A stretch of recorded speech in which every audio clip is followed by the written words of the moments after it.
you go. Okay, so we're going over a few more of the applications from the mainland 24.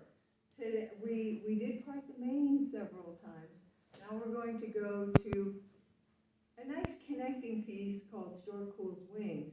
So that looks like from part the main,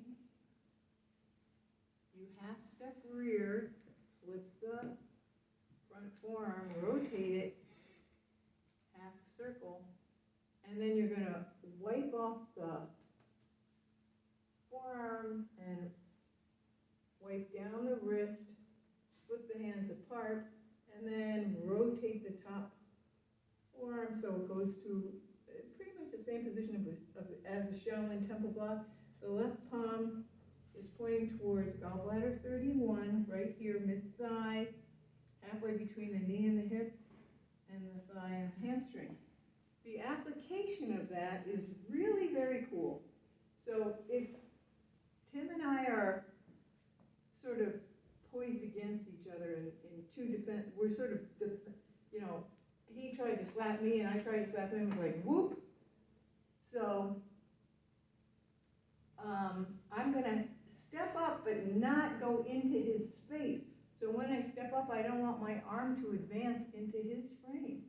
So I'm gonna leave my hand here and without putting any more pressure here, advance rear only and rotate front hand. Okay? And let's suppose he flipped around and grabbed it, in fact. So I just twist out of the grab, knocked it off, and boom, groin kick. So that's the very cool thing about Stork Wing in short form. We could also do it like this. So he goes to grab, and then he's going to pull across and kick me there. So that's why I did that. And let's say now, I'm not going to fall through this. I could half step, and I could just play the lute, and he would be thrown then. He would be thrown. So this kind of movement is very applicable, and you can do it either side, although it's only on that side in the form, which is kind of weird. But you can, we drill both sides, so you can half step rear. So we're bisecting the space between our feet, and scoop, and shift weight, and rotate the arm. The hand, this hand, when it comes down, let me do it on this side.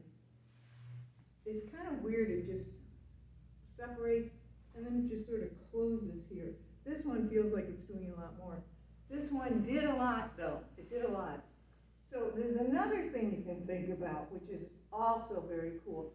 So we're like this, and I'm going to step up, and I'm going to just pull this across, which just that much of the movement instead of if it comes across here and then comes down.